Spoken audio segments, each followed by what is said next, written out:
ମୋ ନାଁ ହେଉଛି ଦେବାଶିଷ ନାୟକ ସନାତନୀ ମୁଁ ଗୋ ସେବକ। ଦେଖନ୍ତୁ ଧାରଣା ଭିତରେ ତ ସାଧାରଣ କଥା ହେଉଛି ଆମେ ସମସ୍ତେ ଅନୁଭବ କରୁଛେ ରେ ଓଡ଼ିଶାରେ ହଜାର ହଜାର ଲକ୍ଷ ଲକ୍ଷ ସଂଖ୍ୟକ ଗୋ ସମ୍ପଦ ହାନି ଘଟୁଛି। गो हत्या भी होची राजधानी में आम देखुचु। विगत दिन में गो सेवक माने आम आंदोलन बहुत मात्रा करूँ प्रयास करने गोटे बिल पास करने जो गो हत्या बंद करने आईन प्रणयन हवा दरकार से विषय में आम अनुभव कलु। विगत दिन में जिते सब स्ट्राइक करूँ विफल होती सरकार एवं कर्णपात कले ना।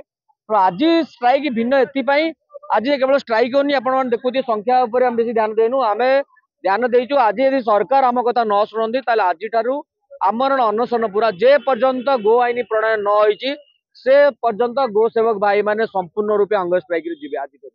तेणु निश्चित भाव सरकार को आम बाध्य करेबू देह त्याग करिया पर्यंत जो माने वास्तविक गो सेवक बोली भावुछन निजको मोर अनुरोध रहिबो जो माने अछंती अलगा जिल्ला रे भी यदि आपण मान माध्यम जानुछंती जो माने चाहुछंती जे गो हत्या आईन प्रणयन हो गो सुरक्षा आईन प्रणयन हो तेणु समस्ते आम आज एकाठी हवा भिन्न भिन्न जिले में मोर अनुरोध रहिबो गो भक्त भाई मानू समस्ते निज निज अंचल में आपण हंगर स्ट्राइक जाए सरकार को आम बाध्य करवा गो सुरक्षा आईन प्रणयन।